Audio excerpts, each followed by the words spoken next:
لقد كان لكم في رسول الله أسوة حسنة صدق الله العظيم وصدق رسوله النبي الكريم الأمين. قال الله تبارك وتعالى في شان حبيبه مخبرا وآمرا إن الله وملائكته يصلون على النبي يا أيها الذين آمنوا صلوا عليه وسلموا تسليما. اللهم صل على سيدنا ومولانا محمد وعلى آل سيدنا ومولانا محمد وبارك وسلم وصل عليه. الصلاة والسلام عليك يا رسول الله وعلى آلك وصحابك یا حبیب اللہ. تمام تعریفیں اللہ تبارک و تعالیٰ کے لیے جو خالق کائنات بھی ہے، مالک شش جہات بھی، جو احد بھی ہے، صمد بھی ہے، جس کی شان لم یلد بھی ہے ولم یولد بھی. لا تعداد ہدیہ درود و سلام بارگاہ سید الانام، شفیع رحمت، والی امت، شاہ خوباں، جان جانا، شہنشاہ حسینہ، سید سروراں، سیاہ لا مکاں، تتیمہ دوراں، سرخیل زہرہ جمالاں، رازدان ما اوہا، شاہد ما طغا، صاحب علم نشرہ، معصوم آمنہ، احمد مجتبی، حضرت محمد مصطفیٰ صلی اللہ علیہ وآلہ وصحبہ وبارک وسلم کی دربار ناز میں اپنی عقیدتوں، ارادتوں، محبتوں کا خراج پیش کرنے کے بعد، عزیزان محترم، آج جس موضوع کو ہم سرنامہ سخن بنانے کا شرف حاصل کر رہے ہیں، اس کا عنوان ہے تعلیمات نبویہ کی روشنی سے اپنا علاج کرنا. یعنی محبوب علیہ السلام نے زندگی گزارنے کے طریقے بھی بتائے ہیں، اور احادیث کی کتب میں طب نبوی کے پورے ابواب قائم ہیں. اور آج بھی یہ دیکھنے میں آیا ہے کہ کافی ایسے امراض لاحق ہو جاتے ہیں جن کا علاج نہیں ہوتا، مگر طب نبوی سے محبوب علیہ السلام کی بتائی ہوئی ادویات، ان کے طریقہ کار پر عمل کرنے سے اللہ تبارک و تعالی شفاء کاملہ اور شفاء کلی عطا فرماتا ہے. اللہ نے قرآن پاک میں فرمایا، لقد کان لکم فی رسول اللہ اسوۃ حسنہ، بے شک محبوب علیہ السلام کی ذات مقدسہ تمہارے لیے کامل نمونہ ہے. اور قرآن کے بارے میں اللہ نے فرمایا وَنُنَزِّلُ مِنَ الْقُرْآنِ مَا هُوَ شِفَاء، قرآن جو ہے وہ تمہارے لیے شفا ہے. اسی طرح شہد کے بارے میں ہے کہ اس میں بھی تمہارے لیے شفا ہے. یاد رکھیے، بیماریوں سے بچنے کے لیے دو طریقہ کار ہیں. ایک طریقہ یہ ہے کہ محبوب علیہ السلام کی سنت پر عمل کیا جائے، اور دوسرا یہ ہے کہ چونکہ قرآن بھی خود منبع شفا ہے، مرکز شفا ہے، اور قرآن سے بھی تعلق کو مضبوط کیا جائے.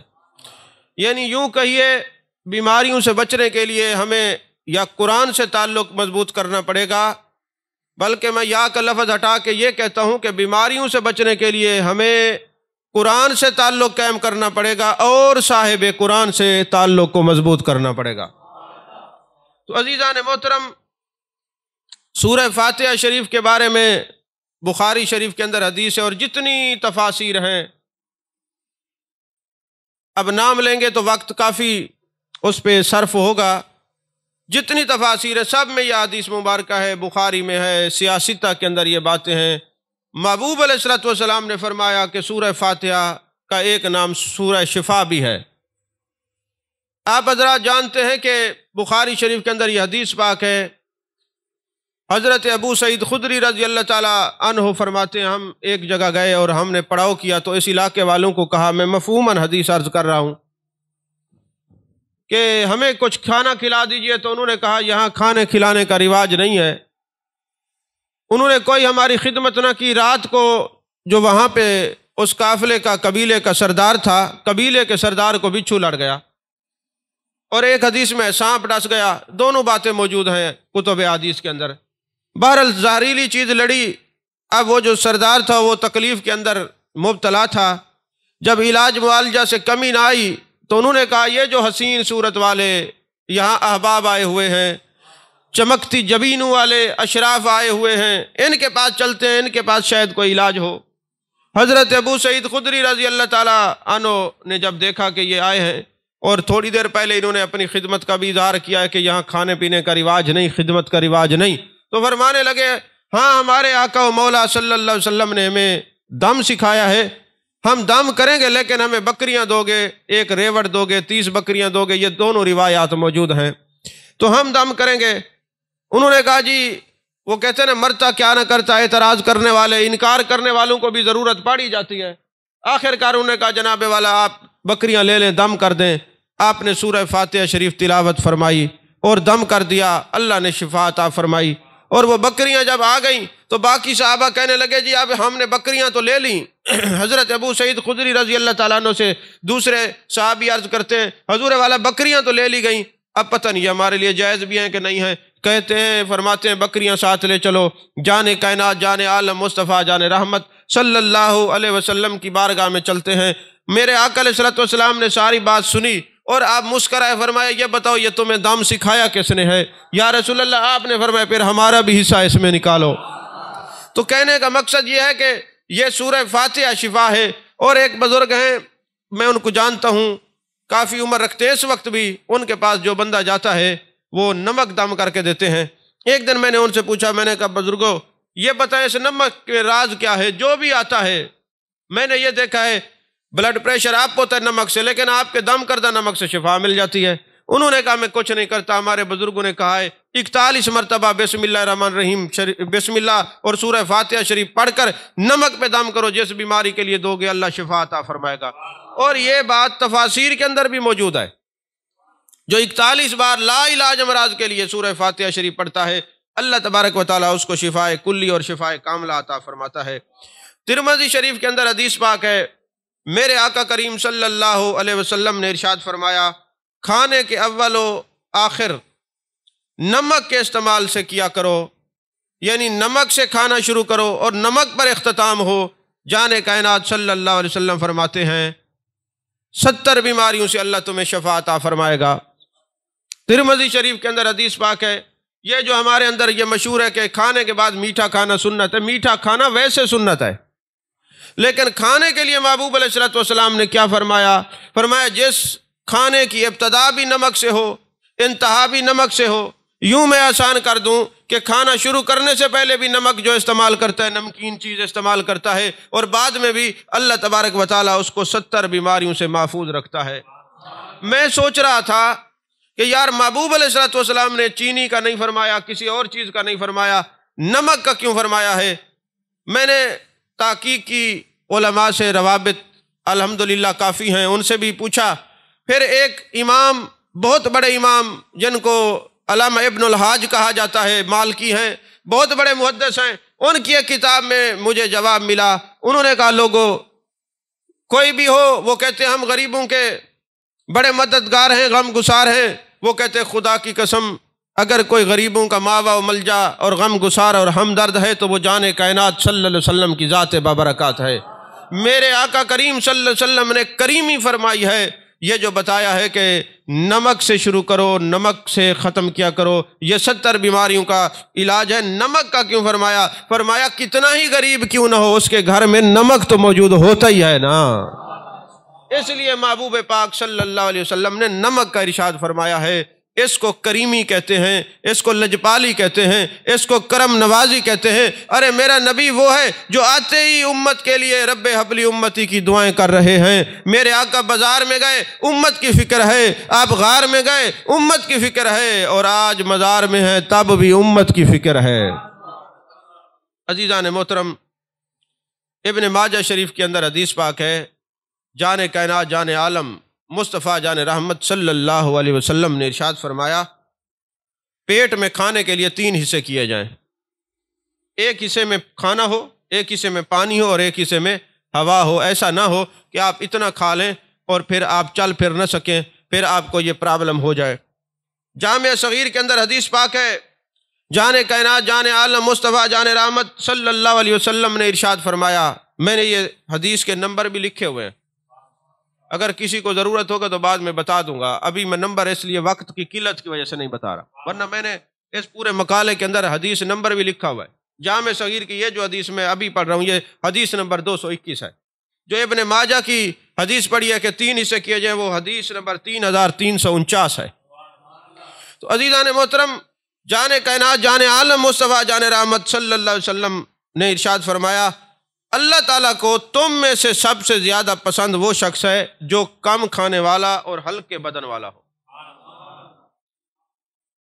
اچھا، کئی کتابوں کے اندر یہ بات بھی موجود ہے کہ ایک توریت اور انجیل کا عالم آیا اور کافی وزنی تھا، بہت موٹا تھا۔ وہ آیا محبوب علیہ الصلوۃ والسلام کے پاس، آ کے کہنے لگا حضور میں نے آپ سے مناظرہ کرنا ہے۔ آپ نے فرمایا مناظرہ بعد میں کر لینا۔ آپ نے توریت کی ایک آیت پڑھی جس کا مفہوم یہ تھا کہ موٹا عالم کبھی جنت میں نہیں جائے گا۔ جب محبوب علیہ الصلوۃ والسلام نے یہ پڑھا نا، فرمایا اس کا ترجمہ، اس کا بتائیے اس کا مفہوم کیا ہے؟ وہ شرمندہ ہوا۔ تو بھائی بات یہ ہے، وہ اس امت کی بات ہے، اس امت کے جتنے موٹے بھی ہوں، عالم ہوں، جنت میں جائیں گے۔ تو کئی چیزیں ایسی ہوتی ہیں جو دوسری امت کے لیے مخصوص ہوتی ہیں۔ یہاں موٹاپا اور کمزوری کی بات نہیں ہے، یہاں پہ ایمان اور عشق کی بات ہونی چاہیے۔ دیکھا یہ جائے گا جسم اس کا کتنا کمزور ہے مگر محبت میں کتنا پختہ ہے، عشق میں کتنا پختہ ہے۔ چلیں موٹا آدمی بھی ہے تو کتنا محبوب سے محبت کرنے والا ہے اور عشق کرنے والا ہے۔ کوئی آج کے علماء پر یہ مسئلہ نہ کرے، جو میں کہنا چاہتا ہوں اس کو دیکھے۔ خیر آپ تو عالم نہیں ہیں، آپ تو ویسے ہی بچ گئے ماشاءاللہ۔ تو عزیزان محترم، میرے آقا کریم صلی اللہ علیہ وسلم نے فرمایا، محبوب علیہ الصلوۃ والسلام دیکھیں اپنی امت کو کیسا دیکھنا چاہتے ہیں، کیسی خبر دیتے ہیں۔ میرے محبوب بیٹھے زمین پر ہیں، لا مکان کی خبریں دے رہے ہیں جی۔ جیسے ام حارثہ آتی ہیں، یا رسول اللہ صلی اللہ علیہ وسلم یہ بتائیں میرا بیٹا شہادت کے بعد جنت میں ہے، اگر جنت میں ہے تو بتائیں میں شکر ادا کروں، اگر کہیں ادھر ہے تو پھر مجھے زمانہ جاہلیت کے اندر جیسے عورتیں رویا کرتی تھی، اپنی چھاتی پیٹا کرتی تھی، مجھے رونے کی اجازت ہے۔ محبوب نے یہ نہیں فرمایا ہمیں کیا پتا وہ کدھر ہے، ایک لمحہ سوچے بغیر محبوب نے فرمایا، او حارثہ کی اماں، تیرا نبی دیکھ رہا ہے جو سب سے اعلیٰ جنت ہے، تیرا بیٹا وہاں ٹہل رہا ہے۔ تو میرے آقا زمین پر رہ کر آسمان کی خبریں دیتے ہیں، زمین پر بیٹھ کے لا مکان کی خبریں دینے والا میرا نبی۔ میرے آقا علیہ الصلوۃ والسلام فرماتے ہیں، مستدرک حاکم کی حدیث ہے، فرماتے ہیں کھانے کو ٹھنڈا کر کے کھایا کرو۔ کس لیے؟ کہ ٹھنڈے کھانے میں اللہ تبارک و تعالیٰ نے برکت رکھی ہے اور گرم کھانے میں برکت نہیں ہوتی۔ اور مجموع زوائد کی حدیث پاک کہ جان کائنات، جان عالم مصطفیٰ، جان رحمت صلی اللہ علیہ وسلم نے فرمایا، جب کھانا کھا لو اپنی داڑھوں میں خلال کیا کرو، جس کو آپ کہتے ہیں ٹوتھ پک مارا کرو، خلال کیا کرو، اس سے تمہاری داڑھیں مضبوط رہیں گی۔ اور حضرت عبداللہ بن عمر معجم الکبیر کی حدیث پاک ہے، راوی ہیں رضی اللہ تعالیٰ عنہما، فرماتے ہیں میرے آقا علیہ الصلوۃ والسلام نے فرمایا، اللہ کے نزدیک عمدہ قسم کے 2 لوگ ہیں۔ کون کون سے؟ ایک جو وضو میں خلال کرتے ہیں انگلیوں کا، اور جو کھانے کے بعد اپنے دانتوں کا خلال کرتے ہیں، یعنی ٹوتھ پک استعمال کرتے ہیں۔ اس کی وجہ یہ ہے کہ آج کل آپ کئی لوگوں کو دیکھتے ہیں، ان کے پاس بیٹھ جاؤ نا، جب وہ بولتے ہیں تو اتنی بدبو آتی ہے بندہ بیٹھ نہیں سکتا۔ اور پھر ایسے لوگوں کو، کئیوں کو یہ بھی مسئلہ ہوتا ہے کہ وہ کہتے ہیں ہم نے بات آپ کے کان میں کرنی ہے۔ اب جس کے کان کے قریب ہوتے ہیں بعد میں اس کے ساتھ کیا ہوتا ہے وہ تو ایک علیحدہ مسئلہ ہے، لیکن محبوب علیہ الصلوۃ والسلام میں عمدہ بندہ وہ ہوتا ہے کہ جو کھانے کے بعد خلال کرتا ہے، اور جب وضو کرے تو اپنی انگلیوں کا خلال کیا کرتا ہے۔ یہی وجہ ہے کہ حضرت ابوبکر شبلی کتنی سنت کا عامل تھے، جب دنیا سے جانے لگے نا تو فرمایا مجھے وضو کروا دو۔ سکرات کا عالم تھا یہ، وضو کروانے والے نے جب وضو کروایا نا تو فرمایا میری انگلیوں کا خلال تم کرنا بھول گئے ہو، میں یہ نہیں چاہتا کہ جب میں آقا و مولا کے سامنے جاؤں تو ایک سنت کو ترک کر کے آیا ہوں۔ میری پوری طرح جو وضو کے جو فرائض ہیں، جو معاملات ہیں، اس کو پورا کر کے مجھے وضو کرایا جائے تاکہ میں آقا و مولا کے سامنے سرخر ہو سکوں۔ یا رسول اللہ میں آپ کی ساری سنتوں پر عمل کر کے آیا ہوں۔ عزیزان محترم، جان کائنات، جان عالم مصطفیٰ، جان رحمت صلی اللہ علیہ وسلم نے ارشاد فرمایا کہ گائے کا جو دودھ ہے اس میں شفا ہے، اور جو گائے کا مکھن ہے اس میں دوا ہے، اور جو گوشت ہے اس میں بیماری ہے۔ یہی وجہ ہے کہ آج جو بندہ بھی آتا ہے وہ کہتا ہے جی مجھے پائلز ہو گئے، مجھے فلاں مسئلہ ہو گیا۔ کیا ہوا تھا؟ جی گائے کا گوشت کھایا ہے۔ ایک بزرگ مجھے ایک بات سنانے لگے کہتے ہیں جی میں نا جب بھی چاول کھاتا تھا تو مجھے گردوں میں پرابلم شروع ہو جاتی تھی، کڈنی پین شروع ہو جاتی تھی۔ ایک دن نہ میں نے روح البیان کھولی تو اس کے اندر میں نے پڑھا کہ یہ جو محبوب علیہ الصلوۃ والسلام کے پسینہ مبارکہ سے گلاب کا پھول بھی بنا ہے اور چاول بھی بنے ہیں۔ کہتے ہیں حدیث اگرچہ ضعیف ہے میں جانتا ہوں، لیکن جب میں نے یہ پڑھا نا کہ محبوب علیہ الصلوۃ والسلام کے پسینہ مبارک سے اللہ نے اس کو تخلیق کیا ہے، یہ پڑھنے کی دیر تھی، میرے دل میں ایک بات آئی، میں نے سوچا، میں نے کہا جو چیز محبوب کے پسینے سے ہو وہ بلا بیمار تھوڑی کرتی ہے۔ کہتے رب کعبہ کی قسم اس کے بعد آج تک میں چاول کھاتا ہوں مجھے تکلیف نہیں ہوتی۔ تو پتہ چلا یہ تکلیفات ہمارے اپنے نظریات کی وجہ سے آتی ہیں، اگر ہم دامن مصطفیٰ صلی اللہ علیہ وسلم میں جڑ جائیں تو پھر اللہ تعالیٰ کتنا کرم کرنے والا ہے۔ عزیزان محترم، طبرانی شریف کے اندر حدیث پاک ہے اور علامہ یوسف بن اسماعیل نبہانی نے انوار محمدیہ میں لکھا ہے کہ نہار منہ پانی پینا جسم کی طاقت کو کمزور کرتا ہے۔ یہ جو آپ کو اٹھ کے کہتے ہیں جی صبح 21 گلاس پئیں اور یہ فلاں 22 پئیں 23 پئیں، یہ شریعت کے، یہ محبوب علیہ الصلوۃ والسلام کی تعلیمات کے خلاف ہے۔ اور جنہوں نے یہ بنایا تھا نا جدول، انہوں نے بھی بعد میں رجوع کیا ہے، انہوں نے کہا بس یہ حکم آ کے کہنے پہ ہم نے بنایا ہے، جب آقا کریم صلی اللہ علیہ وسلم جو طبیب دو جہاں ہیں، جو طبیب کل ہیں، ان کے فرمان کے مطابق ہم رجوع کرتے ہیں، نہار منہ پانی نہیں پینا چاہیے، اس سے جسم کمزور ہوتا ہے۔ عزیزان محترم، جان کائنات صلی اللہ علیہ وسلم نے فرمایا حدیث ضعیف ہے۔ حدیث کیا ہے؟ ضعیف ہے۔ آپ کو بتا رہا ہوں حدیث ضعیف ہے۔ محبوب نے کیا فرمایا؟ فرمایا بدھ والے دن ناخن نہ کاٹے جائیں، اس سے برس کی بیماری ہوتی ہے۔ آپ علماء ہیں، آپ حضرات جانتے ہیں کہ حدیث اگرچہ ضعیف و فضائل میں وہ قوی ہو جاتی ہے، لیکن علامہ ابن الحاج مالکی جو ہیں وہ بہت بڑے محدث ہیں، امام ہیں، ان کی کتابیں بھی ہیں کافی ساری، الحمدللہ ہمارے پاس بھی ہیں۔ وہ علامہ ابن الحاج نا بدھ والے دن ناخن کاٹنے لگے تو ایک شاگرد نے کہا حضور آپ نے تو یہ ناخن کاٹ رہے ہیں، آج بدھ کا دن ہے، اور محبوب نے فرمایا بدھ والے دن ناخن نہ کاٹا کریں۔ تو ابن الحاج نے کہا حدیث ہے، میں نے پڑھی ہے، لیکن حدیث ضعیف ہے، کچھ نہیں ہوتا۔ انہوں نے ناخن کاٹ لیے۔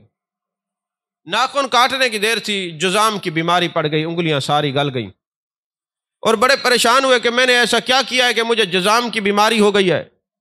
ایک رات وہ سوتے ہیں تو جان کائنات صلی اللہ علیہ وسلم کا دیدار ہوتا ہے۔ میرے آقا کریم صلی اللہ علیہ وسلم فرماتے ہیں ابن الحاج تجھے پتہ ہے تجھے بیماری کیوں لگی ہے؟ یا رسول اللہ ارشاد فرمایا تو نے بدھ والے دن ناخن کاٹے تھے اور یہ کہا تھا یہ حدیث ضعیف ہے، تیرے لیے تو یہی کافی تھا کہ میری حدیث ہے۔ کوئی بات سمجھ آئی ہے؟ تیرے لیے تو یہی کافی تھا کہ میری حدیث ہے۔ اور یاد رکھیں یہاں ان کا ابن الحاج رحمت اللہ علیہ کا مقام واضح ہوتا ہے، جو محبوب علیہ الصلوۃ والسلام کی نظر میں مقبول ہوتے ہیں نا، ان کو سبق سکھا کے پھر اپنی طرف راغب کیا جاتا ہے، متوجہ کیا جاتا ہے، اور جو محبوب علیہ الصلوۃ والسلام کی نظر میں مقبول نہ ہونا ان کو کچھ نہیں ہوتا۔ یہ تکالیف ان کو ہوتی ہیں کہ تو ہمارا ہے، تجھے تو بتا دینا چاہیے۔ یہاں سے ان کا خواب کے اندر محبوب کا دیدار کرانا علامہ ابن الحاج کے درجے کا پتہ دیتا ہے۔ اور یہ جو تکلیف ہے یہ ہے کہ تم ہر حدیث کو ضعیف سمجھ کے جو ترک کر دیتے ہو، اس کی طرف توجہ نہیں کرتے۔ اب دیکھنا چاہیے کہ حدیث کی سند اور متن یہ علیحدہ بات ہے۔ تم نے یہ جو کہا کہ حدیث ضعیف ہے تم سمجھے نہیں، تیرے لیے تو اتنا ہی کافی تھا، یعنی مجھے یہ کہنے میں تردد نہیں، یہ جملہ یاد رکھے ذہن نشین، عشق والوں کے لیے تو اتنا ہی کافی ہے کہ ان کے نبی کا فرمان ہے، بس۔ اور کوئی کہے جی یہ خطیبانہ جملے میں کہہ دیا کہ محبوب کا فرمان ہے، بس۔ میں نے کہا یہ ہم نے صدیق اکبر رضی اللہ تعالیٰ عنہ سے سنا ہے۔ جب ابو جہل نے کہا تیرے صاحب کہتے ہیں ہم معراج پہ گئے، سبحان الذی اسریٰ بعبدہ لیلا من المسجد الحرام الی المسجد الاقصیٰ پڑھ کے سناتے ہیں، فرمایا میرے صاحب نے فرمایا تو ٹھیک ہے۔ انہوں نے یہ نہیں کہا کہ یہ راوی سکہ ہے، غیر سکہ ہے، دجال ہے، کذاب ہے، کوئی سمجھ نہیں آئی۔ کہا بات میرے یار کی ہے، کرنے والا کوئی بھی ہو ہم قبول ہی کریں گے، یہی ہے سنت صدیقی، کیونکہ عشق والے ہیں جو ہے وہ صرف اور صرف اپنے محبوب کی بات کو دیکھتے ہیں۔ اگر کہنے والے نے کہہ دیا والضحیٰ کا چہرہ ہے، واللیل کی زلفیں ہیں، ما زغ البصر وما طغیٰ کے کاجل والی آنکھیں ہیں، ید اللہ والے ہاتھ ہیں، علم نشرہ کا سینہ ہے، طٰہٰ کا تاج ہے، یاسین کا سہرہ ہے، باتیں ساری صحیح ہیں۔ کہا بات میرے مصطفیٰ کی ہو، تعریف میرے مصطفیٰ کی ہو، توصیف میرے مصطفیٰ کی ہو، کہنے والا کون ہے ہم یہ نہیں جانتے، ہم تو یار کی تعریف سنتے ہیں۔ یہ عادت صدیقی بھی ہے، یہ سنت صدیقی بھی ہے۔ عزیزان محترم، مصنف ابن ابی شیبہ کی حدیث پاک ہے، میرے آقا علیہ الصلوۃ والسلام نے فرمایا جمعہ کے دن ناخن کاٹا کرو، جمعہ کے دن جو ناخن کاٹتا ہے اس کی بیماریاں دور ہوتی ہیں، اور جمعہ کے دن ناخن کٹنے سے 10 دن اللہ تعالیٰ ناخن کاٹنے والے کو بلاؤں سے وباؤں سے پناہ عطا فرماتا ہے۔ اور میرا مدنی مشورہ یہ ہے آپ کو کہ جمعہ نماز کے بعد کاٹا کرے۔ کوئی سمجھ آ رہی ہے کہ نہیں؟ اس لیے کہ یہ جو بال ہیں یا یہ ناخن، یہ آپ کے جسم کا حصہ ہیں، ان کو تو جب یہ کٹتے ہیں ان کا چیخنا آپ تک سنائی نہیں دیتا، آپ کے کان اس تک بات نہیں پہنچتے۔ یہ تو اہل دل اور اہل نظر سے پوچھو کہ جب ان سے آپ کو کاٹتے ہیں، اس حصے کو جدا کرتے ہیں، 40 دن سے زیادہ تو ویسے ہی بندہ گناہگار ہوتا ہے ان کو رکھے تو یہ کٹتے ہیں، ان پر کیا گزرتی ہے؟ تو تم ان کو جمعہ نماز کے وقت سارے جسم عبادت میں مصروف ہوتا ہے تو جمعہ کے بعد کاٹا کریں، ثواب بھی پایا کریں اور بیماریوں سے بھی محفوظ ہو جایا کریں۔ میں ایک کتاب پڑھ رہا تھا، وظیفوں کی کتاب تھی، لکھنے والا جو بھی تھا، میں اب اس پر کلام نہیں کرتا، اس نے کہا جی آپ نا سفید ٹشو کے اندر یا سفید کپڑے میں ناخن کاٹ کے نا 70 دفعہ انا للہ و انا الیہ راجعون پڑھ کے اس کو دفنا دیں، کوئی بیماری قریب نہیں آئے گی۔ پھر نیچے اس نے اپنے تجربات اور مشاہدے کیے تھے، فلاں کو کینسر تھا، فلاں کو یہ بیماری تھی، ایسا کیا، ختم ہو گیا۔ تو کہنے کا مقصد یہ ہے کہ محبوب علیہ الصلوۃ والسلام کے اس حدیث کی تصدیق ہو گئی کہ جمعے والے دن ناخن کاٹا کرو، اللہ بلاؤں سے وباؤں سے محفوظ رکھتا ہے۔ میرے آقا علیہ الصلوۃ والسلام نے فرمایا زیتون کا تیل مبارک ہے، ہر بیماری کے لیے استعمال کیا کرو، خصوصاً معدے کے لیے استعمال کیا کرو۔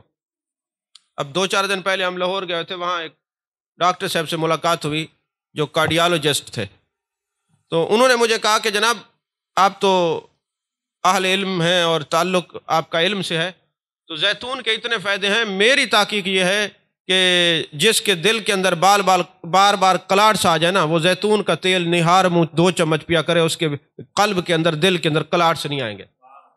اور معدے کا جو السر ہے، معدے کا جو کینسر ہے، وہ بھی زیتون سے ٹھیک ہو جاتا ہے۔ آخر والتین والزیتون وطور سینین، جس کی قسم خدا کھائے اس میں شفا کیسے نہیں ہو سکتی؟ عزیزان محترم، میرے آقا علیہ الصلوۃ والسلام نے فرمایا مسور کی دال استعمال کیا کرو، کیونکہ اس کو کم از کم 70 پیغمبروں نے استعمال کیا ہے، 70 پیغمبروں۔ آج ہم نے خوراکیں اپنی طرف سے بنا لی، اپنی مرضی کے مطابق بنا لی، پھر جو حال ہے وہ سب کے سامنے ہے، کوئی بات کرنے کی ضرورت ہی نہیں ہے، کچھ کہنے کی ضرورت ہی نہیں ہے۔ اور یاد رکھیں میرے آقا کریم صلی اللہ علیہ وسلم کی جو پسندیدہ سبزی ہے وہ کدو شریف ہے، بلکہ آپ نے یہ واقعہ سنا ہوگا، نہیں سنا تو سن لیجئے۔ امام مالک بیٹھے ہوئے تھے دسترخوان پہ، وقت کے بادشاہ کا بیٹا بھی ساتھ بیٹھا ہے، جب کدو شریف پاک کے آئے تو کہنے لگے یہ کدو شریف جو ہے محبوب علیہ الصلوۃ والسلام کو پسند تھے۔ بادشاہ کا بیٹا کہنے لگا، اور ایک روایت امام مالک اپنا بیٹا تھا، کہ جی مجھے کدو پسند نہیں۔ انہوں نے تلوار نکال لی، فرمایا جو محبوب کی پسند کو ناپسند کہے وہ ہمارا نہیں ہو سکتا، اس کو سزا دی جائے گی، کیونکہ محبوب کی جو پسند ہے وہی ہماری پسند ہے۔ اور میرے آقا علیہ الصلوۃ والسلام نے فرمایا کدو شریف مجھے پسند ہے، اور جب کوئی کدو شریف کا سالن محبوب کائنات صلی اللہ علیہ وسلم کے سامنے رکھتا، میرے آقا علیہ الصلوۃ والسلام کدو شریف کے جو ہے نا وہ ٹکڑے جو تھے اپنے مبارک ہاتھوں سے چن چن کے تناول فرمایا کرتے تھے۔ میرے آقا کو کدو شریف اتنا پسند تھا۔ اب وجہ یہ ہے کہ ہم محبوب علیہ الصلوۃ والسلام کی تعلیمات سے دور ہو گئے ہیں، اور یہی وجہ ہے کہ ہم مسائل کا شکار ہوتے ہیں۔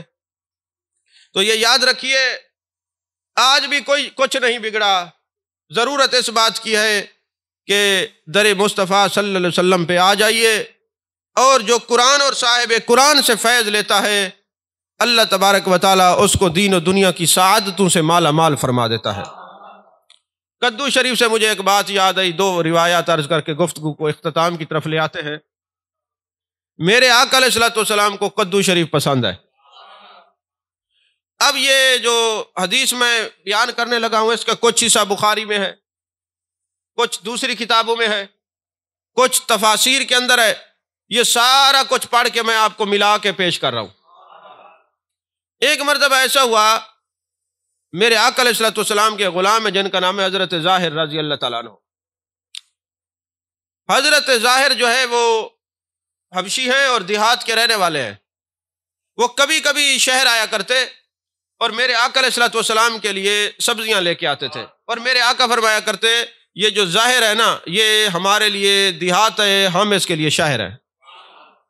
اب وہ آیا کرتے، اچھا ان کی عقیدت اور محبت کا عالم دیکھیے، انہوں نے ایک تھیلا کپڑے کا بنا لیا کہ اس کے اندر میں صرف وہ سبزی ڈالا کروں گا جو میں نے جان کائنات صلی اللہ علیہ وسلم کو پیش کرنی ہے، اور اس کا کوئی استعمال نہیں ہوگا۔ اچھا میرے آقا علیہ الصلوۃ والسلام نے فرمایا دوستوں کو تحفے دیا کرو، اس سے محبتیں بڑھتی ہیں، تحفہ دینا بھی سنت ہے، لینا بھی سنت ہے۔ آپ نے تو صرف لینے والی سنتیں پکڑی ہوئی ہیں، تو دینے والی سنتیں بھی عمل کر کے دیکھیں، آپ کی روح کو کتنا چین آئے گا، کیونکہ محبوب کے حکم پر عمل کر کے تو دیکھیں نا۔ تو میرے آقا علیہ الصلوۃ والسلام نے فرمایا دوستوں کو تحفے دیا کرو، اس سے محبت بڑھتی ہے۔ یہ بھی حضرت ظاہر نے سنا ہوا ہے۔ ایک دن جان کائنات جان عالم مصطفیٰ جان رحمت صلی اللہ علیہ وسلم نے ارشاد فرمایا بلال ذرا کھجوروں کی ایک ٹوکری منگوا کے رکھو، ظاہر کسی دن آتا ہے، جب وہ آیا کرے نا ہمارے لیے سبزیاں لے کے آئے تو تم اس کو کھجوریں دیا کرو، کیونکہ وہ ہمارے لیے بہت کچھ لاتا ہے۔ اب دنیا کا کتنا کوئی پیر ہو فقیر ہو، یہ سارا کچھ، یہ جان نہیں چھڑانی چاہیے کہ جناب والا یار یہ بندہ بڑی خدمت کرتا ہے اور ہم جو ہے وہ بس لینے والے بنے، دینے والے نہ بنے۔ اور یہ بھی گندی عادت ہے کہ اگر اللہ والوں سے بزرگوں سے کوئی چیز ملے اس کو ٹھکرا دو، آپ کو پتہ ہی نہیں ہے کتنی نعمتیں اللہ آپ کو اس سے ٹھکرا لیتا ہے، آپ کو پتہ ہی نہیں ہے۔ اور میں آپ کو بتاؤں پہلے دن میں نے جب حضرت خواجہ خواجگان الحاج فقیر صوفی محمد نقیب اللہ شاہ صاحب اپنے شیخ اکبر شیخ کریم کی زیارت میں گئے تھے، تو پہلے دن جب انہوں نے مجھے برفی دی نا تو ایک صاحب کہنے لگے مجھے دو، میں چھوٹا سا تھا، میں دینے لگا تو آپ نے فرمایا مت دو، جو چیز پیر دے تمہیں نہیں پتا اس کے اندر کیا ہوتا ہے۔ تو پیر کے دیے ہوئے گفٹ اور تحائف کا انکار وہ کرتا ہے جس کو اس کی قدر ہی نہیں ہوتی، ورنہ قدر والے انکار نہیں کرتے، وہ حکم میں پتہ نہیں اس میں کیا راز مضمر ہے، کیا پوشیدہ ہے۔ یہ کوئی چدراہٹ نہیں ہے، یہ نہیں ہے کہ آپ جناب بڑی کوئی شے بن گئے ہیں، انکار کر رہے ہیں، پتہ نہیں آپ کون سے درجے سے نیچے گر گئے، آپ کو پتہ ہی نہیں ہے، بظاہر وہ کوئی چیز اور ہوتی ہے، حقیقت میں کچھ اور ہوتا ہے، وہ تو توجہ والا جانے کہ اس نے کیا توجہ دے کے دیا ہے۔ تصوف کے آپ لوگ دعوے کرتے ہیں، آپ کو خدا کی قسم ہے تصوف سمجھ نہیں آیا، ٹائم ضائع کر رہے ہیں اپنا، تصوف نہیں سمجھ آیا۔ تصوف سمجھ آتا تو یہ حال نہ ہوتا جو ہے، میدان عمل کے اندر آپ کمزور لوگ ہیں، پتہ ہی نہیں ہے تصوف کی تے بھی سمجھ نہیں آئی آج تک۔ پہلے تے ہے، پھر سواد ہے، پھر واو ہے، پھر فنا ہے، پھر فے ہے۔ تو کسی نے کیا کہا، تصوف جو ہے تے سے تصور شیخ ہے اور سواد سے سلطان بہو نے کہا ہے جب تم یار کا تصور کرتے ہو تو صفائی قلب ہو جاتی ہے، لا صلاۃ الا بحضور القلب، اور جب صفائی قلب ہوتی ہے تو مقام ولایت پر بندہ فیض ہوتا ہے، اور پھر وہ مقام فنا پر چلا جاتا ہے، فنا کے بغیر بقا کا پتہ نہیں چلتا، جب تک نہ مٹے خود ہی خدا نہیں ملتا۔ ابھی تو فنا ہی نہیں ہوئے تو تصوف کیسا؟ تم نے اپنی لالچ کو، اپنے نفس کو، اپنی چدراہٹ کو اور اکڑ کو سامنے رکھا ہوئے تو فنا کیسے ہوئے؟ تم تصور نہیں کرتے، تصور چھوڑے ظاہر میں عمل نہیں کرتے تو صفائی قلب کیسے ہوگی؟ جب صفائی قلب نہیں تو مقام ولایت کیسے ہو پاؤ گے؟ مقام فنا تو بڑی دور کی بات ہے، فنا کیسی بقا کیسی جب اس کے آشنا ٹھہرے، کبھی اس گھر میں آ نکلے کبھی اس گھر میں جا ٹھہرے۔ یہ آشنائی جو سنگے در یار کی آشنائی ہوتی ہے نا، یہ انسان کو مرنے نہیں دیتی، مار کے امر کر دیتی ہے، پھر وہ اس جہان میں رہے تب بھی زندہ رہتا ہے، اس جہان میں چلا جائے تب بھی زندہ رہتا ہے۔ اصل آشنائی جو ہے وہ سب کچھ ہے۔ بہرحال حضرت ظاہر رضی اللہ تعالیٰ عنہ، محبوب علیہ الصلوۃ والسلام نے فرمایا، اچھا ایک دن حضرت ظاہر نے صحابہ سے پوچھا میرے آقا علیہ الصلوۃ والسلام کو سبزی کون سی پسند ہے؟ انہوں نے کہا، سب نے بتایا کہ محبوب جو ہے وہ کدو شری بڑا پسند فرماتے ہیں۔ بس پھر ان کے دل میں آ گئی جو چیز میرے یار کو پسند ہے، جو ہو آپ کو پسند وہی روپ میں بنا لوں، میری زندگی کے مالک تیرا حکم کیسے ٹالوں۔ یہ ہوتا ہے تصوف، جیسا یار چاہے ویسے بن جانا، یہ تصوف ہے۔ حضرت ظاہر رضی اللہ تعالیٰ عنہ روزانہ جناب والا کدو شریف لے کے آ رہے ہیں. جب بھی آتے ہیں مدینہ شریف شہر میں محبوب علیہ السلام کی بارگاہ میں کدو شریف لے کے آتے ہیں. اور ایک دن ایسا ہوا میرے آقا علیہ السلام تشریف فرمائے، میرے آقا نے نا ید اللہ والے ہاتھوں سے ایک پورا ہاتھ بھر کے نا کھجوروں کا اس تھیلے میں ڈال دیا جس کے اندر محبوب علیہ السلام کے لیے وہ سبزی لایا کرتے تھے. اب حضرت ظاہر رضی اللہ تعالیٰ عنہ نے وہ کھجور منہ میں ڈالی اور عرض کرنے لگا یا رسول اللہ صلی اللہ علیہ وسلم، آپ نے فرمایا دوستوں کو تحفے دیا کرو، اس سے محبت بڑھتی ہے، میں آپ کا کیا لگتا ہوں؟ کوئی سمجھے اس بات کو؟ آپ جو مجھے کھجور عطا فرما رہے میں آپ کا کیا لگتا ہوں؟ میرے آقا نے فرمایا تو میرا یار ہے. غلاموں سے محبت کی بات کرنا یہ بھی میرے مصطفیٰ کریم صلی اللہ علیہ وسلم کی سنت ہے. میں ہوش و حواس اپنے اس بات پہ کھو بیٹھا، ہنس کر جو کہا تم نے آیا میرا دیوانہ. فرمایا تو ساڈا یار ہے. ہاں جی پنجابی دی اپنی لذت ہے، تو ساڈا یار ہے. بس یہ کہنا تھا، آپ پر کیفیت طاری ہو گئی.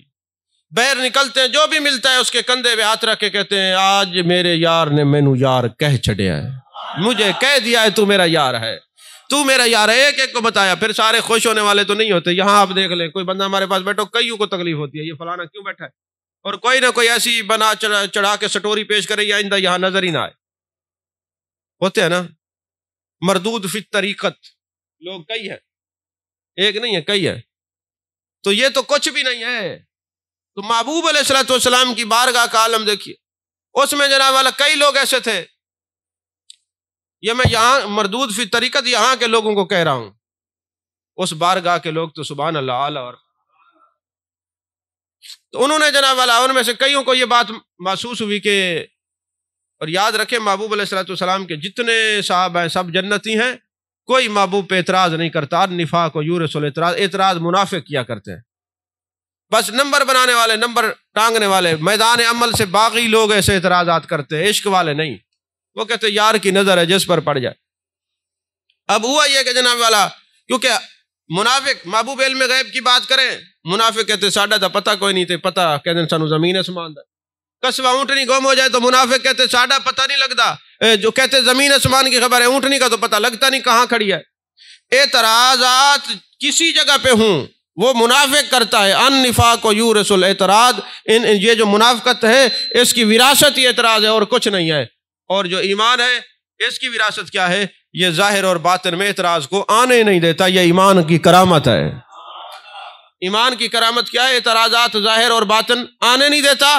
اور نفاق کا جو منافقت کا عالم کیا ہے، وراثت کیا ہے کہ وہ اعتراض ہی کرتا رہتا ہے. اگر آپ کو کبھی اپنے شیخ پر کوئی اعتراض آئے نا تو استغفار پڑھا کریں، کیونکہ عشق ہو اور مرید ہو پھر ذہن میں اعتراض آئے، ایسا نہیں ہو سکتا. اعتراض منافق کو آتا. بہرحال اب انہوں نے ایک ایک کو کہا کہ حضور نے مجھے یار کہا ہے. اب جو حضرت ابو بکر صدیق ہیں وہ خوش ہو گئے، حضرت فاروق اعظم خوش ہو گئے، حضرت عثمان غنی خوش ہو گئے، مولا علی خوش ہو گئے، عشرہ مبشرہ خوش ہو گئے، سارے خوش ہو گئے. لیکن چند بندے آئے، انہوں نے کہا حضور آپ کی یہ شان، آپ امام الانبیاء سید الانبیاء، یہ ہم بندہ حبشی اور یہ کہے حضور نے یار کہا صحیح ساڈے کو برداشت نہیں تھیندا. بس گال سیدھی. میرے آقا علیہ السلام کی آنکھوں میں آنسو آ گئے. فرمایا اے ابو بکر عمر، ہم نے ایک غریب کو کہہ دیا یار تو کیا ہوا، ان کو مسئلہ ہے. اب صبح جب یہ منڈی میں کھڑا ہوگا، وہاں سبزی بیچ رہا ہوگا، ہم چل کے جا کے اس کا اعلان کریں گے کہ یہ ہمارا یار ہے. یہ لجبالی دیکھیے، کریمی دیکھیے. محبوب علیہ السلام نے فرمایا صبح جائیں گے. اب یہ جو صبح کے وقت منڈی لگتی ہے یہ آج سے نہیں، یہ 1400 سال سے یہ چلا آ رہا ہے. صبح کی نماز سے پہلے تہجد کے وقت محبوب علیہ السلام نے شیخین کریمین کو ساتھ لیا اور گئے تو حضرت ظاہر کہہ رہے تھے کدو لے لو، کدو لے لو، کدو لے لو، اعلان کر رہے تھے. اب محبوب علیہ السلام اس کے پیچھے سے گئے اور محبوب نے یہاں سے ہاتھ کیا اور آنکھوں پہ ہاتھ رکھ لیا. بھلا صحابہ کہتے ہیں ہمیں تو پتہ ہی کسی سے پوچھنے کی ضرورت نہیں ہوتی، محبوب کا خوشبو بتا دیتی تھی پتہ محبوب کہاں جلوہ گر ہے. محبوب کے ہاتھ آنکھوں پر ہوں اور جس کی آنکھوں پر ہوں اور اس کو پتہ نہ چلے، یہ کیسے ہو سکتا ہے؟ میرے آقا علیہ السلام تشریف لے گئے، آنکھوں پہ ہاتھ رکھا اور فرمایا میں کون ہوں؟ حضرت ظاہر نے کہا پہچان تو میں نے بھی لیا، یہ ہاتھ محبوب کے ہیں. خوشبو نے پتہ بتا دیا کہ محبوب کی جلوہ گری ہے. فرماتے میں نے کہا اگر میں بتا دوں کہ سرکار ہیں تو محبوب ہاتھ ہٹا لیں گے، جیسے ایک صحابی کو محبوب نے فرمایا السلام علیکم، وہ چپ کر کے کھڑا رہا، پھر محبوب نے فرمایا السلام علیکم، چپ، تیسری دفعہ محبوب نے فرمایا السلام علیکم، پھر کندھے پہ آپ نے سنا نہیں؟ حضور سنا ہے۔ میں نے کہا جتنا زیادہ سلامتی محبوب بھیج دیں بھیج دیں بھیج دیں، عشق والوں کی دنیا ہے، محبوب جتنی بار سلامتی بھیجیں بھیج دیں۔ تو میں خود خاموش کھڑا رہا۔ تو محبوب علیہ الصلوۃ والسلام نے میں کون ہوں؟ حضرت زہر کہتے ہیں میں اور پیچھے ہو گیا، میں نے کہا کدو لے لو کدو لے لو، اور ساتھ اشارہ کیا بھائی دیکھو تم تو اعتراض کرتے ہو، میرے یار نے میری آنکھوں پہ ہاتھ رکھا ہوا ہے۔ اب محبوب کدو لے لو، محبوب نے میں کون ہوں؟ اس نے کہا کدو لے لو کدو لے لو، اور پیچھے ہو گیا اور اپنی پشت کو علم نشرہ کے سینے سے مس کرنے لگا تاکہ برکت مل جائے۔ 3 دفعہ محبوب نے پوچھا میں کون ہوں؟ پھر وہ کہہ رہے تھے کدو لے لو، محبوب نے ہاتھ پکڑا، فرمایا بدو لے لو بدو لے لو بدو لے لو۔ اس نے کہا یا رسول اللہ مجھے کون خریدے گا؟ فرمایا عشق نے تجھے خریدا ہے، اب جس کو ہم خرید لیتے ہیں اس کا اور کوئی خریدار ہو نہیں سکتا۔ جب تک بکے نہ تھے کوئی پوچھتا نہ تھا، تو نے خرید کر انمول کر دیا۔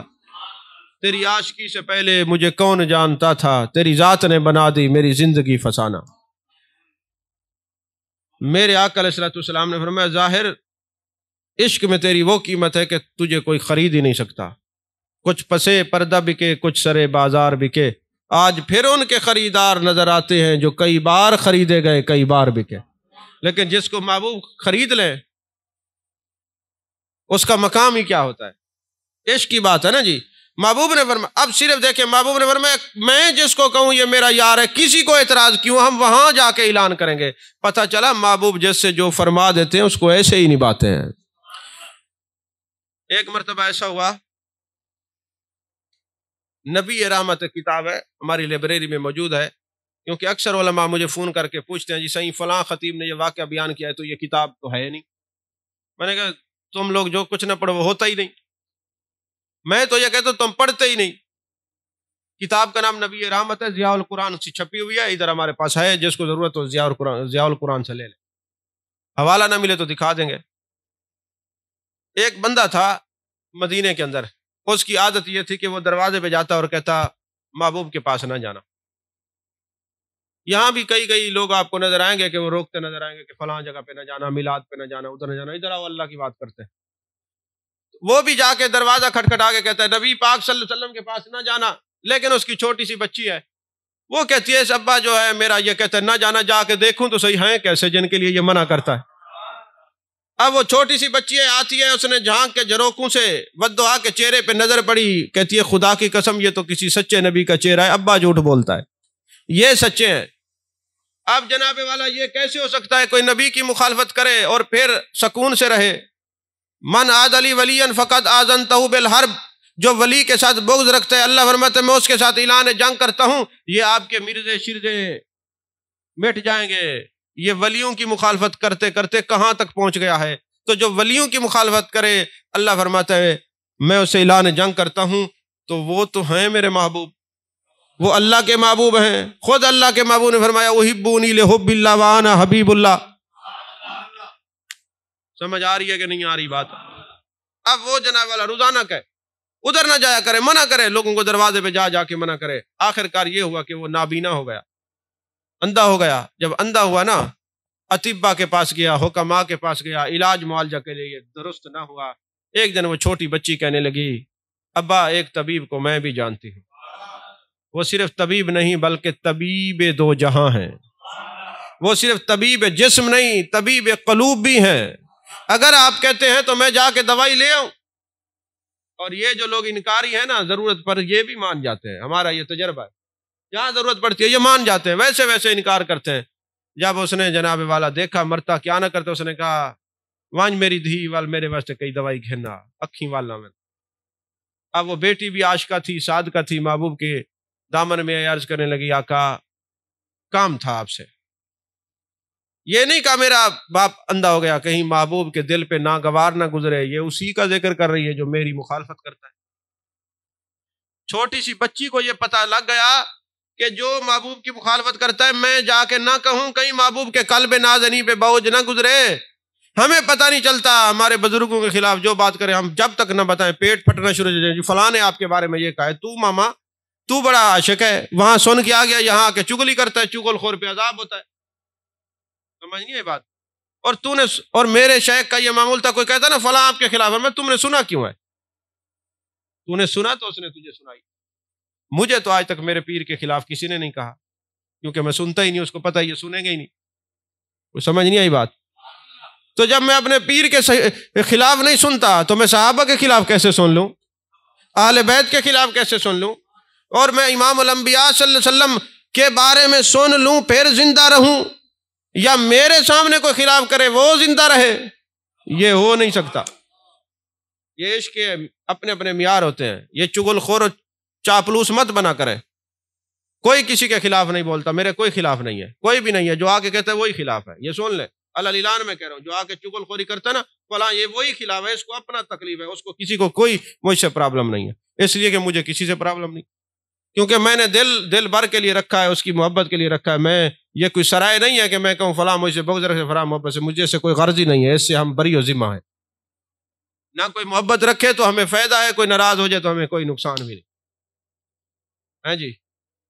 اب وہ جناب والا حضور کے بارگاہ میں آ کے یہ نہیں کہتی کہ وہ شخص جو آپ کے خلاف بولتا تھا نابینا ہو گیا ہے تو میں اس کے لیے دعا کر دیں. نہیں نہیں، محبوب کے نالین پاک رکھے ہوئے تھے.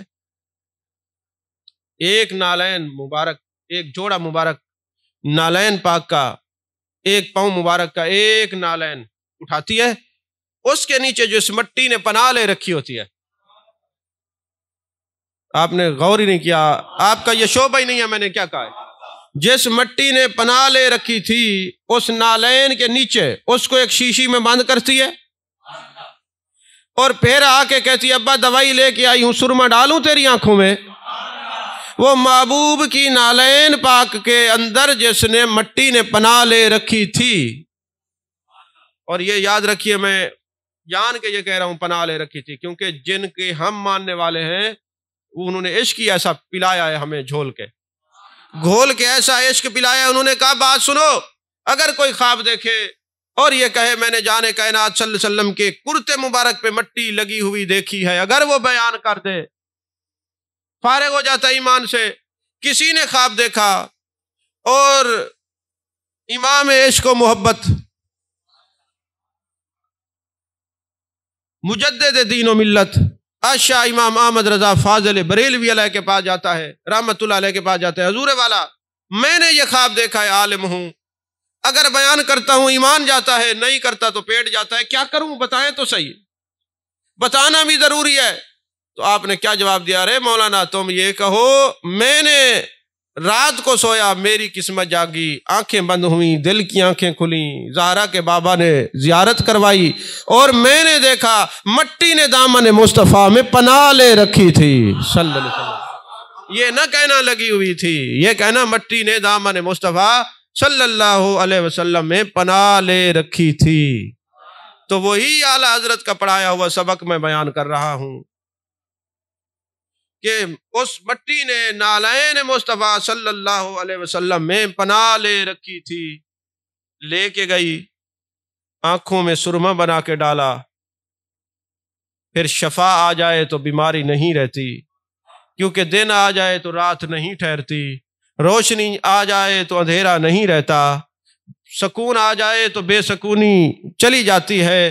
اللہ نے کائنات ازداد پر پیدا کی ہے، اور شفا آنکھوں میں ہو پھر بیماری رہے.